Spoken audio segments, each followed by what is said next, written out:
Welcome. In this lesson, we'll build an intuitive understanding of probability and then solve several beginner-friendly problems step by step. We'll learn the ideas of sample space, events, and probability, and use pictures to make each idea crystal clear. First, what is probability? It measures how likely something is to happen. We start with a sample space, the set of all possible outcomes, and an event, which is a subset of outcomes.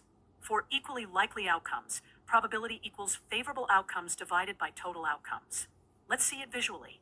Imagine a bag with colored balls.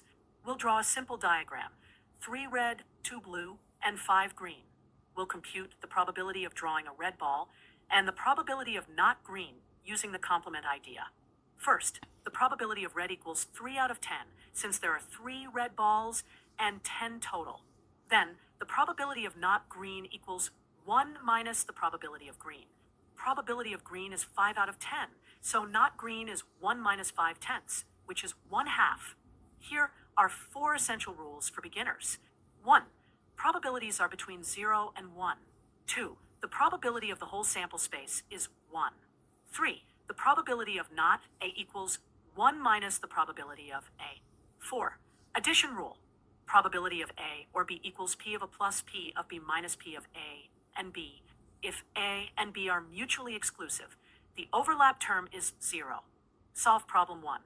In a group of 100 students, 40 like tea, 30 like coffee, and 15 like both. What fraction like tea or coffee? We will draw a Venn diagram and fill the counts step by step. The number who like tea or coffee is the union. 25 plus 15 equals 55.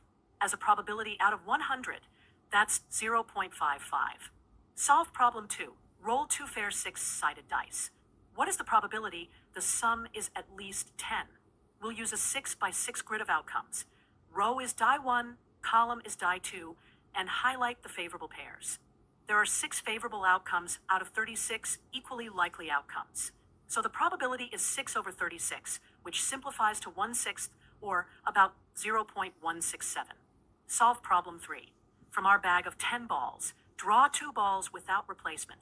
What is the probability both are red?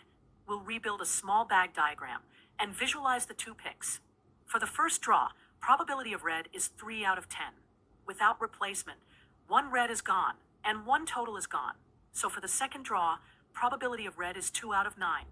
Multiply to get both red. 3/10 times 2/9 equals 1/15, about 0.067. Let's show the calculation and animate 2 red moves. Solved problem 4. If you flip a fair coin 3 times, what is the probability of at least 1 head? It's often faster to use the complement.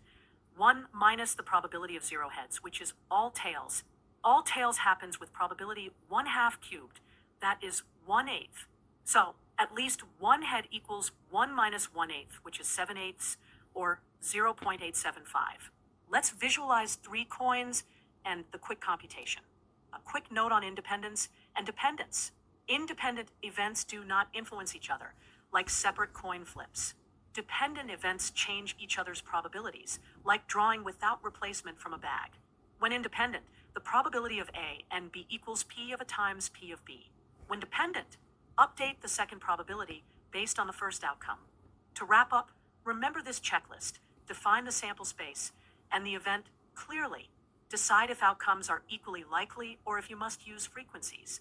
Use the core rules: complements, addition rule, and when appropriate, multiplication for, and paying attention to independence versus dependence.